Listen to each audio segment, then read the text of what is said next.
For our last, we have a special 45-minute conversation with Abby Silverman and Jason Ikeler. Abby is the creative director at Cosmopolitan, and Jason is the executive director of video and development at Hearst Magazines. Hi, guys. Welcome.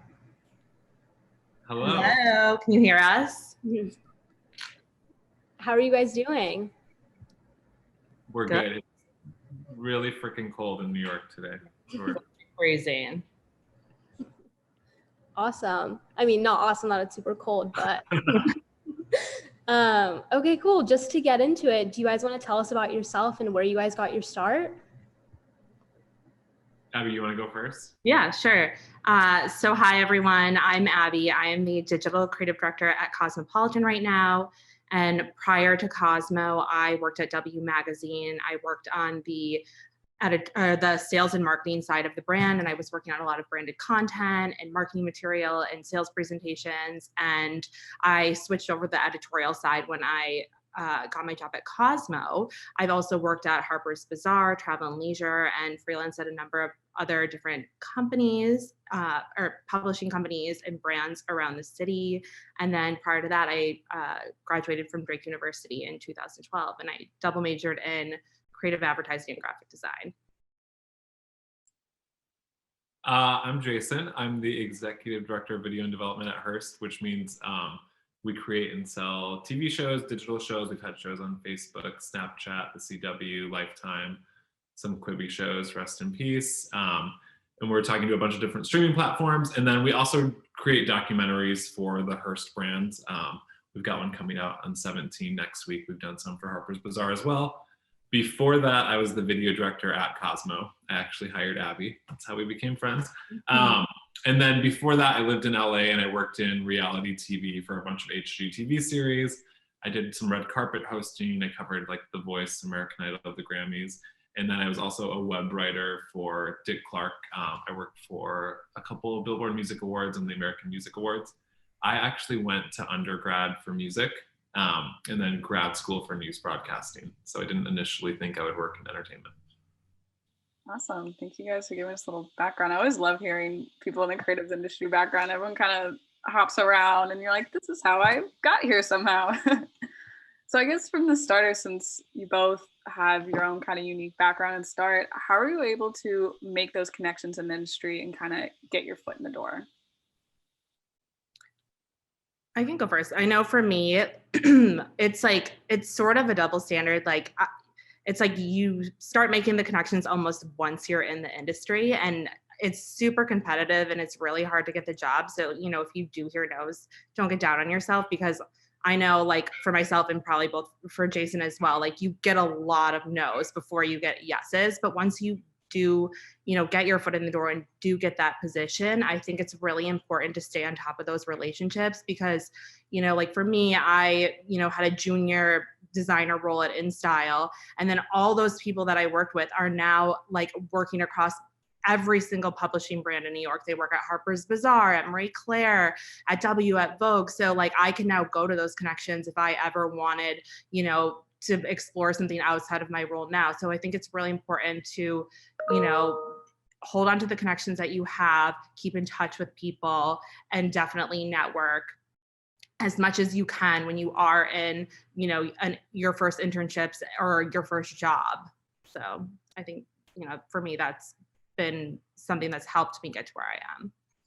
Yeah, I think internships are super important. I did the TV Academy internship, which was out of LA, and you're with the Emmys Foundation, and I was in the entertainment news category, so they placed me at Extra.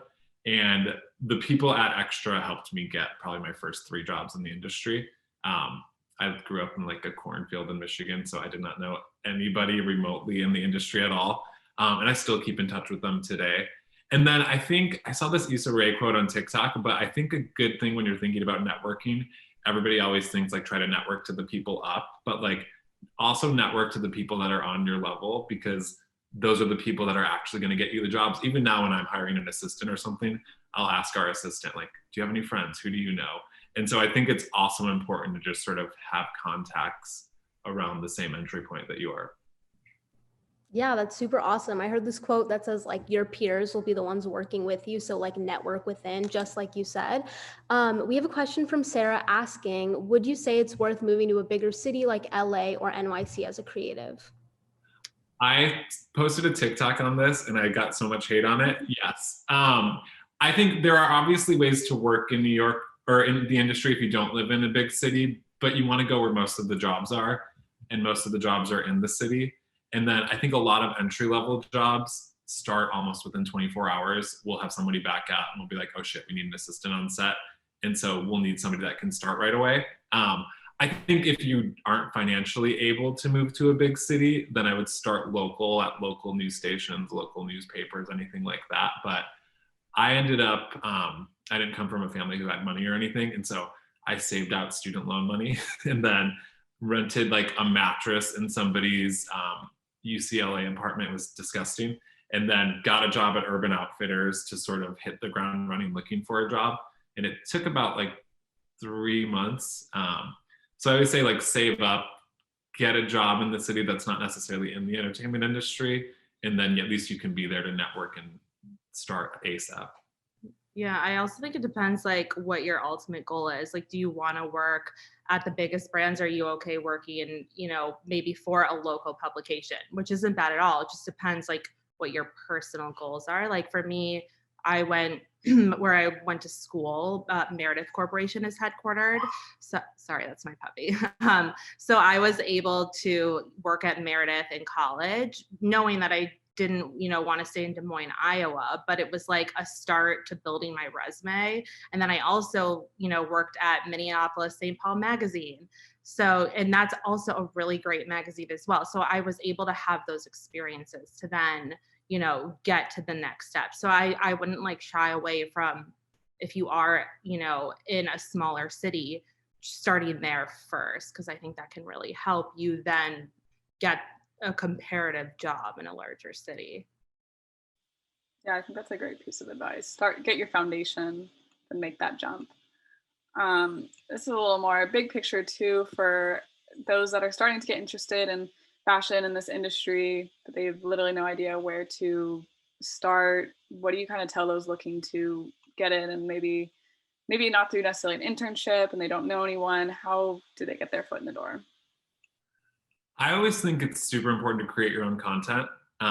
If you even look at what every fashion brand is doing right now, they're on YouTube, they're on TikTok, they're on Instagram, they're competing with people making content in their bedroom. And so I think social media is a good way to brand yourself. And I would say, like, if you want to be an entertainment news host, start talking about entertainment news on TikTok.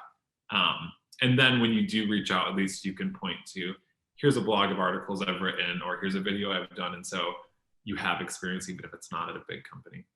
Yeah, I totally agree with that. I mean, if you, for example, you want a social media job, you want to show that you can, put together a social account that, looks good aesthetically, or you've been on top of your own account, or maybe you have, like a mood board account or something that you can actually show that you're doing that with that skill set, basically, that's required for the job. And it doesn't need to be like a school project or from an internship. You could do that on your own. So I think like using whatever resources that you have, you should. Yeah, definitely. And I feel like in today's day and age, especially with like COVID and everyone's at home, I feel like it's like even easier to connect with others and create your own content just with all the extra time. So when it comes to careers, how have you grown your career, and do you recommend moving around or moving up within a company? I think for me, I've always sort of had a side hustle while I was working. So I started out at a company called Python Productions, and they do all the HGTV shows. And so I was moving up in that world, but I was writing on the side and doing red carpets. I always say switch companies if there's anything toxic, obviously, but if there's nothing more you think you can learn, if you don't think you can grow there.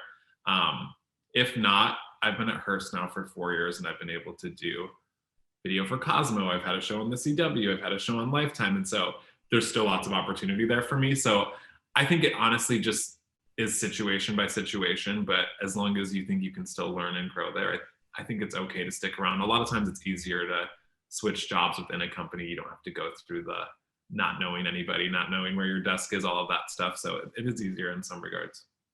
Yeah, I totally think it's situational again too, and dependent on like where you're at in your career. So, because I personally have done both, just depending on like what my goal was at the time. So I think obviously the benefit of moving up within your company is like you're not having to reestablish, new relationships. You're just building upon what you already have, and they know, what you're good at. They know you're talented, your talents. They trust you.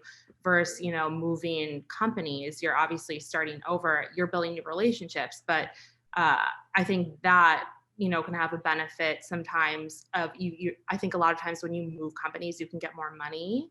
I think that's been my experience, and I know Jason as well.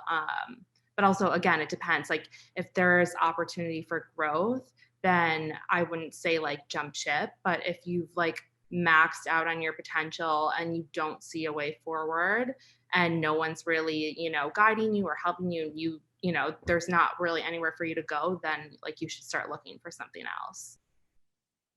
Definitely. It looks like we have a question from Anna. Do you want to unmute yourself and go ahead? Yeah, thank you.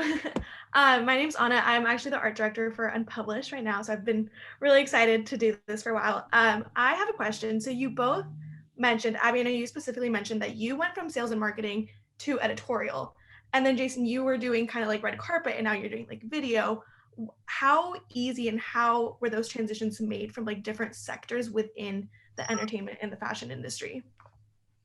I know, like for me, I was working on branded content, which is, I was producing photo shoots for brands like Coach and Maybelline and these big shoots. And so I basically realized at the time, like, this is what I love doing. This is my favorite part about my job. I want to be doing that all the time.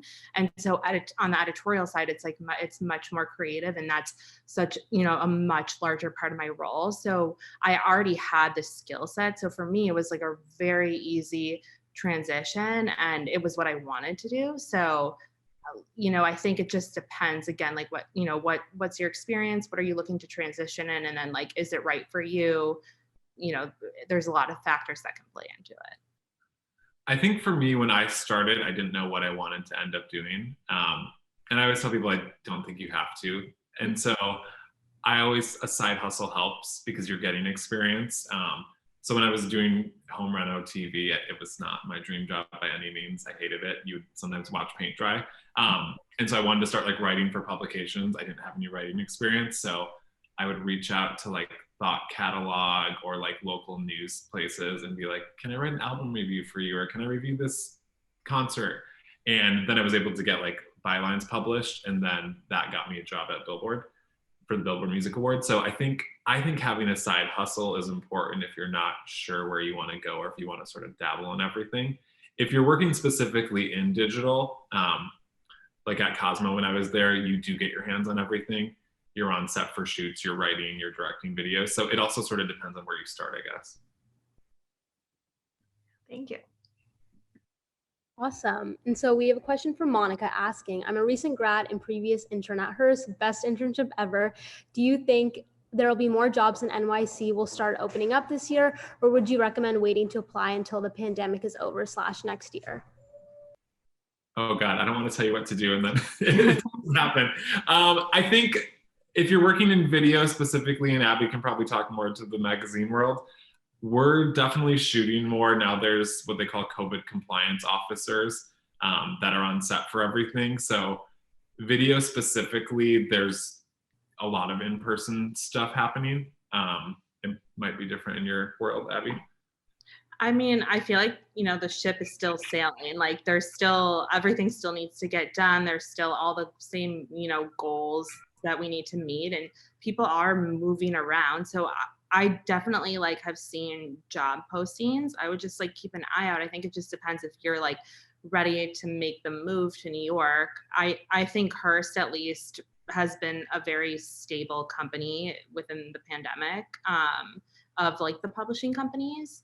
And I mean, I've seen roles open for, entry level roles. So I think it just depends, like if you are ready to move to New York and make the commitment, and if you find the right opportunity for yourself. Definitely. And I'm sure this is going to be kind of a trick question for both of you, but what's your day-to-day life right now, work-wise? Mine, what I like about my job is every day is a little different. So we're doing a lot of pitching shows. So some days it's just like in back-to-back pitch meetings. Sometimes you're networking with talent, trying to come up with concepts. Sometimes you're on set doing an interview. I do a lot of just like sitting in a room and writing, or sitting on a Zoom and writing. And then I think in every job, what they don't tell you is there's so many budget meetings where you just sit on like 3-hour phone calls, crunching numbers. So there's some of that.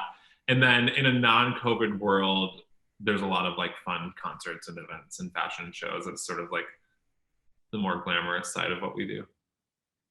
Yeah, I mean, I think for me, it's fairly similar. It's a lot of, like project by project meetings with my team. I like review, a lot of work. So I'm giving a lot of feedback on projects.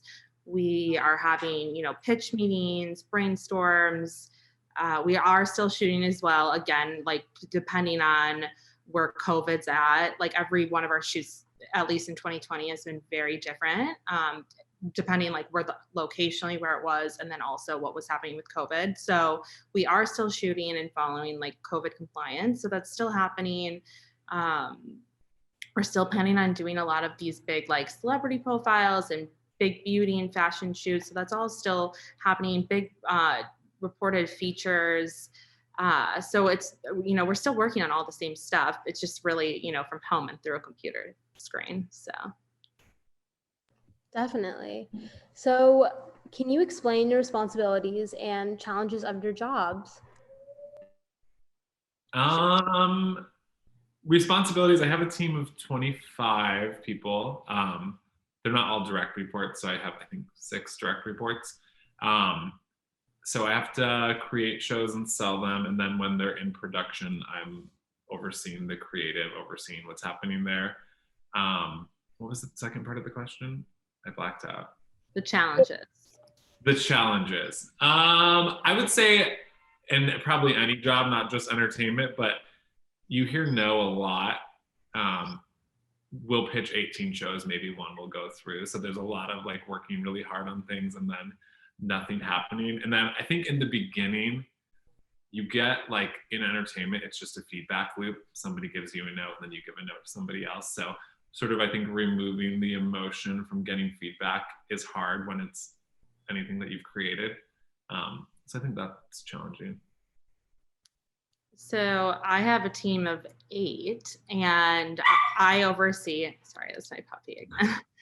Separation anxiety. That's what happens when you get a puppy in the pandemic. So I oversee all of the creative for digital and social across Cosmos. So we have essentially like a daily calendar that we are following that's set by all the different editors. And there's about 400 stories that go up a week. So we're managing that. And then we're also managing all of the big things that are happening at the same time. And additionally working with print for any big print stories that are going in digital, and like, how are we going to build this big print story out and make it make sense for digital, because obviously the way you consume content in digital is so much different and you can do so much more. So just making sure we're aligned on in those spaces and that we're making these stories really cool too in the digital space. And then we also have just our own really big digital first stories. So I'm basically overseeing the visuals for everything. In terms of challenges, I just think it's time. I always wish we had more time for everything because we're doing so much all the time that it would be nice to, be able to duplicate ourselves or have a team that's twice the size. So it's just, really deciding, what's priority at any given moment. Yeah, fair enough. Sounds like there's a lot going on at all times, but can also be fun. And since you both mentioned some challenges, though it's clear that you like what you do, you're still doing it. What is it that at the end of the day you love most about your job and that's why you stay in this industry? I like storytelling. So in anything I've done, I just like telling people stories, whether it's a TV show, whether it's a celebrity, whether it's I had an animal adoption show. So I would say that part of it. And then honestly, our job is fun. Like I actually like going to work, there's a siren going off, which I think is rare, but it's like you're around like-minded people. You get to go to fun things, you get to talk to fun people. You get to go to a lot of open bars, which is nice. We all love that. I agree. I think just like as a creative person, being able to like, execute on your creative talents is really fun. And saying that, being able to say I actually like my job and I'm doing what I'm good at is, I think it's pretty rare.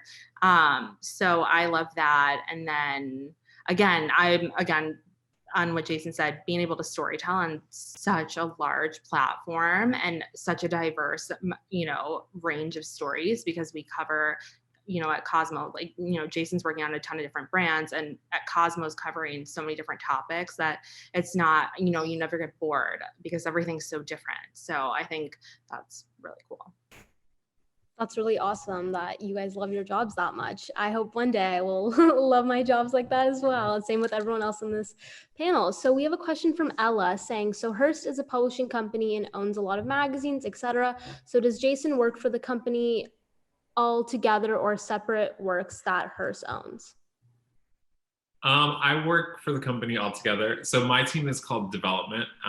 So we work with, like I just had a meeting with the Cosmo team before this call actually to figure out new projects that they're working on that maybe we can sell into shows. So I sort of work across the portfolio and then oversee the relationships with our partners like Snapchat or Instagram or things like that. Cool. We also have a question from Birdie. What do your guys' schedule look like? Do you have specific hours every week, or does it depend on the project or projects? I think it's sort of always changing. Like technically as a staff at Cosmo, our day is supposed to be from, 10 to 6, but I feel like that never really, it's like if something super important is happening or news breaking, then, you'd be on earlier or later or whatever. And like prior to COVID, if I had a breakfast in the morning, or an event or something, you're always sort of coming and going. So it's really just dependent on like what's happening at any given moment, which is also, again, if you don't need like defined structure, is fun because every day is different. Same. So over the years, how have you guys seen the industry evolve? Are there any areas of opportunities, and what are you guys most excited for about this year? When I started, digital video was like not a thing. Like my jobs that I've had before didn't exist. So I think watching not just content move to digital, but now there's so much business around it. I'm excited about, we have a hopefully TV show coming out. I can't say what it is, later this year. That should be really, really fun. I think like the biggest change I've seen is like the experiential side. Like all these different legacy brands are building out their brands in different ways. Like, for example, at Cosmo, we just launched a wine and we have a perfume and, we are launching merch. So it's like fun to be able to work on all that stuff, which is obviously outside the purview of my job and never something I thought I'd be touching, but it's really cool to be able to work on things that are, associated with the brand, but so different than what you would traditionally think Cosmo is. Yeah, no, it's definitely an exciting time for all brands. It feels like there's no box anymore. Like you said, you can make perfumes, you can do literally anything, which is awesome. I know with kind of this type of industry often has there's a little bit of a misconception about it being very glamorous and, it's like New York lifestyle and you're living the dream. But what was your kind of expectation versus reality once you started working? I think I thought when I first started that like I was going to be a producer and actually produce, and realistically any entry-level job, you are doing physical labor. You're getting coffees, you're making copies. I remember one day I had to stand and watch equipment just so nobody would steal it. Like there's a lot of just really boring fucking things you have to do every day. And then as you sort of progress, you get to do more of the glamorous fun things. That's it for me, I think. I feel like I didn't have really any specific expectations. Wait, what? Sorry, will you remind me of the question again? I have a visitor who is distracting me. Just kind of expectation versus reality. Okay. Yeah, I didn't really have, I didn't really have any specific expectations. And I think, again, because when I first moved to New York, I was just so excited to be here and, start working, but I didn't really know like exactly what, my defined career path was going to be. I mean, you definitely run into all different types of personalities. So you really have to be able to sort of like, let it, roll off your back if someone isn't super nice. I've worked with all kinds of people, especially, working on the sales and marketing side. The salespeople have goals that they need to meet, and it's very, can be intense, but I think that's probably with any sales job. So I think it's just, being able to handle all the different personalities, but that's just, not just our industry, that's just like life and, work, you're going to work with all kinds of people no matter what industry you're in. So I think, yeah. And I do think though, what you see on social media, we work really, really hard. And I think if you're only in it for the perks, yes, the perks are great and amazing, but they are not everything. So, there's a lot of work. And if you're not willing to do that, you're never going to last. That's awesome. That's just what attracts the dedicated people that really, really want to work in there. Anna, do you have a question? Yeah, so you guys were just both kind of mentioning New York, and I just moved here this month, which has been crazy. And I know it's not what the city's usually like, but it's been really cool. And I guess I would just love to hear from both of you kind of like, what should you be doing when you're here, like taking advantage of, like how should you be networking in the city? Like what advice do you have just for like being here and like making it happen? When I was first starting out in LA, I kept like a journal and I would write down one thing I did for my career every day. And so like something actual, like tangible, like reached out to this person on LinkedIn or messaged this person. And then I am like a big advocate for informational interviews. I've gotten so many jobs, even like after I've been in the industry for 5 or 6 years through them. So I always say do that. And I think how to get them on LinkedIn is I always say approach LinkedIn like a dating site. So don't send somebody like a 3-page letter about yourself. Look at their profile and be like, hey, I saw you worked on this thing. It's really cool.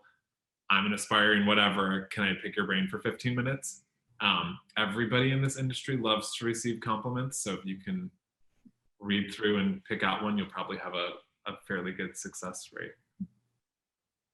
I agree on that point. Just, I know this is not the question, but like if you are reaching out to people, definitely you don't need to send a novel. Don't send a novel because no one has time to read that. And then you lose your message and what you're sending. You just really need like a short like who you are, what you do, how you could help, and like asking for the meaning. It's really just like keep it short and sweet and to the point. No novel. But I also agree. I think what's helped me the most is informational interviews. That's how I got my job at W. That's how I got, freelance work at Harper's Bazaar, Travel and Leisure. I do think now with social media, it's like a lot more competitive than it was. But I think that you're physically in New York, that's definitely helpful versus people who aren't here, obviously. So I think reaching out for informational interviews is definitely your best bet. And also back to what Jason said earlier, you don't necessarily need to get with the high, a meeting with the person who's the highest level on the team. You could reach out to someone who's mid-level or junior level, to understand their experience, because then they might remember you if, their boss put them in charge of hiring a role, they could say, oh, I talked to this really great person, da, da, da, da, da. So I would, approach it from all angles. Thank you. Yeah. Ella has a question. Are you at a place in your career that you're happy with, or would you like to continue to grow and get higher and higher in the industry? I want to own it, the whole thing. No, I think if you work in entertainment, it's interesting. My husband's a doctor, and not that you don't grow as a doctor, but like you graduate and you're just sort of doing the same thing every day. I think in entertainment, you have to like have a hustle the whole time and want to grow, or else you'll see sort of like, and no offense to these people, but like the 35-year-old assistants that are still the assistant behind the desk. So yeah, I definitely want to keep growing. I think I want to start my own production company, like not for like another decade, but that's the end goal for now. I'm sure it'll change. I think, yeah, like what Jason said, if you're working in like entertainment, fashion media, the industry is constantly changing. Like, you see it changes every year, it changes every 6 months. So you really have to be willing to pivot. And I think you have to want more, or you're going to be stagnant and it's going to pass you. So I think, yeah, there's always definitely going to be a next step. I think probably, I mean, in some careers, I guess, like your doctor. I think in this industry, it's just change. What was TikTok 2 years ago? And now it's like, people are saying Instagram's over. So it's, it's like, and then I know like at Cosmo, like we now have, a whole strategy around it. And it's like become a huge part of like our daily, workflow and prioritizing. So it's like, you do have to, I think you're always going to probably want more or something else. So. Sorry. Yeah, definitely. I think even after just like 2020, a lot of things are just going to change. So we have a question from Lauren asking, how do you approach making a digital platform as a portfolio for what you do versus being a representation of your respective brand that you work for? What is your personal boundary between making a presence versus personal life? I think if you're working for a big company, especially today, your social media is a representation of the company, whether you like it or not. And so if we said anything super crazy, it would reflect back on the company. And I think now it's sort of expected, right? So if I'm hiring somebody, the first thing I do is look at their social media. And so I think if you're trying to work in a creative field like this, you can't think of your social media as personal. You have to think of it as professional because it's how you get jobs. It's sort of like your living, breathing resume. So I think it's important. Yeah, I definitely agree. And I also think it depends like where what level you want to reach, because, I have people on my team who don't really care as much about their social media. I still obviously, look at people's socials as well, before I hire them. And especially if it really relates to the job, it's important that, what they're doing there, relates to what they would be doing and that you see that reflected. But I do think that it's like a fine line, but you do sort of become a part of the brand that you're working at, which is also a mix of sort of like your personal brand. So, I think you have to do what works for you, but it is sort of today, I think people sometimes, actually many times, get hired because of, what their personal brand is on social media and like how that could help maybe a company now. Because again, like all of these different brands like are competing now with influencers who have, some of these influencers have the same amount of followers as a brand like Cosmo, which has been around for much longer. So definitely I think what you said too, it's a very fine line, and it's kind of finding that balance. So I guess going off of that, are you able to then ever separate the work that you do in your personal life when it comes to media, or is it you're thinking my brand is always going to be related to my professional life as well? I don't know. I guess I'm usually posting about entertainment related stuff or like going out with my friends or anything like that. So it's not like I'm so professional and like buttoned up. But I'm not like posting crazy political. I think you sort of just like have an awareness in the back of your mind, like of things that you wouldn't post, because obviously like you don't want to incriminate yourself. Not that like we're posting anything like we that. sound like really bad people that we're trying to hide. We're not. Yeah, no. But I think it just has to be something that you accept if you like want to work in this industry, that's going to be a part of it. Yeah, definitely. So kind of moving on to back with your jobs and everything that you do from day to day, how do you manage your time effectively in your fast-paced environment? We have assistants that manage our calendars, which helps. I am like a list person, and I have to like write the list and cross it down, and then I have to be like, need to do this by end of week. It's sort of like if you can't, you have to be able to just manage multiple things at the same time because there's always 300 things happening, and prioritize it. I'm into like the block scheduling that I found via TikTok, but that's what I do now.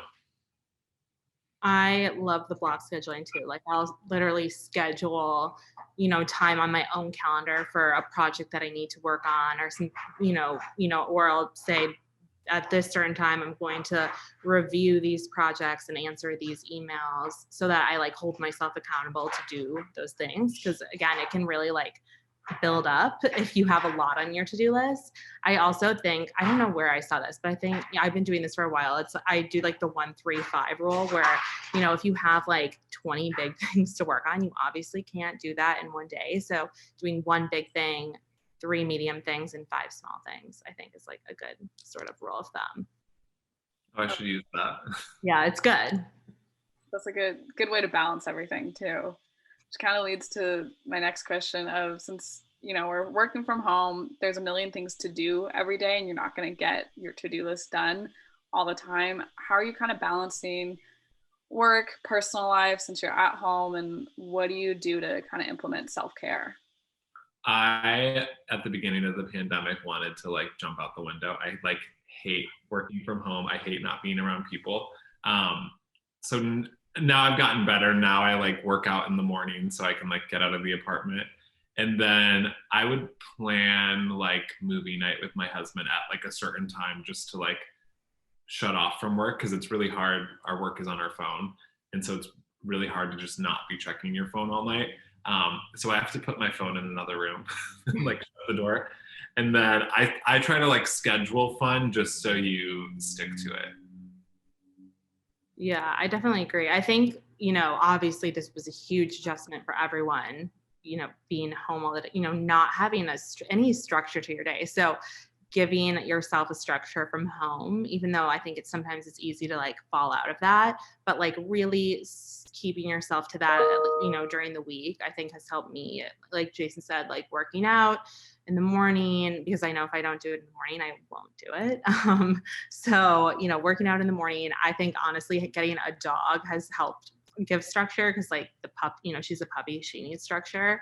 Like I think being able to sort of like for me, once I, started working in editorial and in digital, the to-do list is just it's never over. So I think understanding that your to-do list is never over, and that you can shut your computer and it's fine. Like we are not the doctors saving people's lives. Like you can shut your computer and like come back to it tomorrow.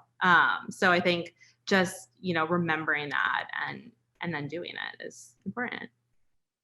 Yeah, definitely. I think like what 2020 has taught us is to focus on yourselves and really make sure that you are doing well, physically and mentally, aside from work. Anna, I saw you raise your hand. Did you want to ask a question?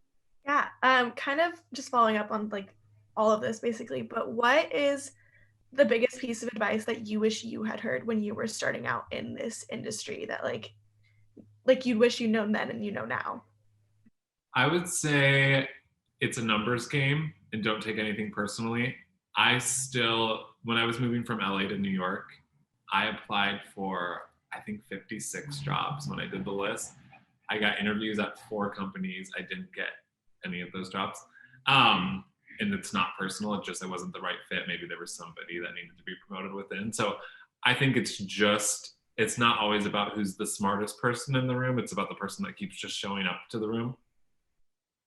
Yeah, I agree. I think you have to have drive, and you have to just stick with it and keep going. I literally, after so I moved to New York for a freelance job at Victoria's Secret, and it was like 2 months, and I didn't really know anyone after that. And so I didn't know what I was going to do. And I remember going on so many interviews. Like I went on an interview in like Greenwich, Connecticut. Like, no, I did not want to take the train there, but it was at like a fashion company that was based there. But I literally was just taking every interview, everything. Definitely didn't get that job, but you just sort of have to like take what you can get, keep putting yourself out there.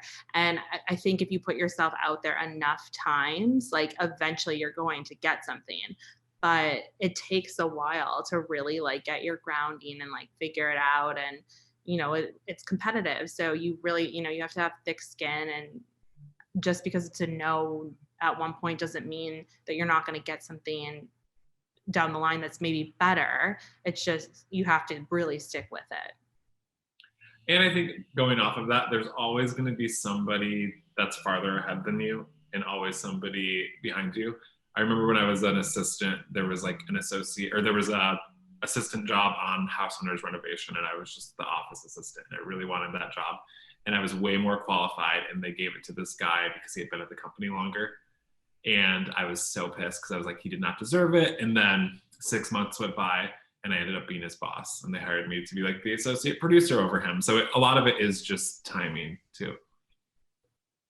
Timing always seems to be the common theme that everyone always says, like timing, just do your thing, everything else works out. I'm curious, since you guys kind of have an inside look to culture and everything's changing, what media trends do you think we'll be seeing this year? I know TikTok is obviously the big one, and Jason, I swear I've seen your apartment on TikTok. Probably it went viral. So what are the trends going to be this year, you think? I think in the beginning of COVID, they're greenlighting a lot of talk shows because they didn't know if they could be filmed in studio or not. So we'll probably see a lot more talk shows come out because they're easy to like pivot to working from home. And then I think we're going to start seeing more. They've tried in TV at least to make like Instagram influencers happen, and it's never happened just because they're good at taking pictures, but a lot of them don't have good personalities. I think with TikTok, now that all of these people are on camera and actually being funny, we'll start to see a lot more TikTokers cross over into the TV space. Yeah, I definitely agree with that. I think obviously like video is so important, and you see Instagram trying to basically be TikTok. Would love to know everyone's thoughts on that, because I feel like I don't watch Reels really, but it's like a carbon copy of TikTok, but like not as good or something. I don't really know. But yeah, definitely. I think obviously video, and back again to like the experiential thing that, I think a lot of brands are launching things that are outside of what they would normally do to just expand, their platform, and create, new sources of revenue. A lot of like I know Hearst is doing a lot more like paywall kind of things where, they want to, for like exclusive content, it's going to be more like membership based. So I feel like we'll probably see more of that from other brands as well. Yeah, definitely. I personally don't look at Reels to answer your questions, and I'm like a strong TikTok user. I love watching them. I think it's such a great platform and has really done a lot for so many businesses and so many companies this year. And so kind of moving forward and looking on 2021, do you guys have any things coming up personally you have planned, or within your companies, if there's anything you'd like to share? I can't say. I have a TV show coming out later this year. I don't think I'm allowed to say what it is yet. And then we have a documentary on 17 about the New York City school system that comes out, I think, on Tuesday. And then personally, Abby and I are launching a podcast. She just met with an astrologer. Yeah, I met with a numerologist. Okay. I did a reading yesterday, and she said April, so that's what we're gonna do. We're following the sign. I would say, like, at least for Cosmo, it's constant with like, what's sort of coming our way. So there are a lot of big things, but I feel like I can't tell. We have, especially because it's the beginning of the year, we've just had like a lot of initial brainstorms. And personally, we're doing this podcast. Eventually, I'd love to start, my own brand. But again, like, I don't have all the details yet there, so. That's awesome. That's amazing. I've heard you guys sneak peek your podcast on TikTok a bit, and I'm excited for when that comes as well. But thank you guys so much for joining the panel and wrapping up. I really had an amazing time. So did Sophie, asking you guys questions. If anybody else has any last minute questions, feel free to drop them in the chat. But thank you guys so much. Thank you.